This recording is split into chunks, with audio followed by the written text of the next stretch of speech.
Hello everyone, আসসালামু আলাইকুম।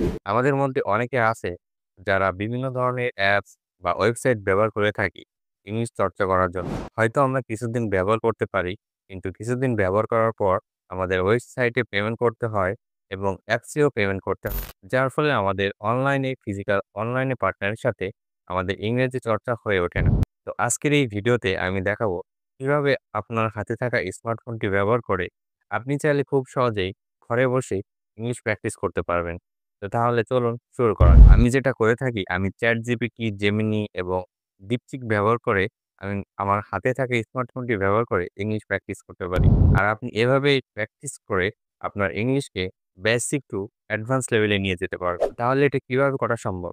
সেটাই আমি এই ভিডিওতে স্টেপ বাই স্টেপ আলোচনা করব। তো আমাদের মধ্যে অনেকেরই মাথায় চিন্তা আসে যে আমরা কিভাবে শুরু করব বা কি বলব? তো ১ম এ আমি যেটা করি আমি ChatGPT ইউজ করে একটা স্ক্রিপ্ট রাইট করি। যেকোনো বিষয়ের উপরে আপনি স্ক্রিপ্ট রাইট করতে পারেন। এরপরে আমি যেটা করি সেই স্ক্রিপ্ট রাইট করা আমি Gemini AI ইউজ করি। কেননা ChatGPT তে আপনি 10 মিনিটস ব্যবহার করতে পারবেন, ইংলিশ চর্চা করতে পারবেন। বাট এরপরে আপনাকে মান্থলি প্যাকেজ ক্রয় করতে হবে।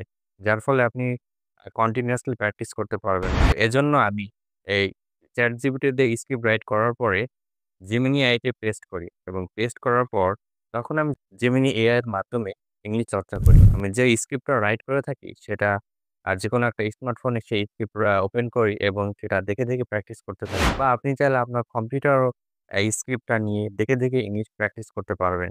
তো আপনি যদি এভাবে ইংলিশ প্র্যাকটিস করতে থাকেন ChatGPT, Gemini AI এবং DeepSeek দিয়ে তাহলে আপনি আপনার ইংলিশকে বেসিক থেকে অ্যাডভান্স লেভেলে নিয়ে যেতে পারবেন।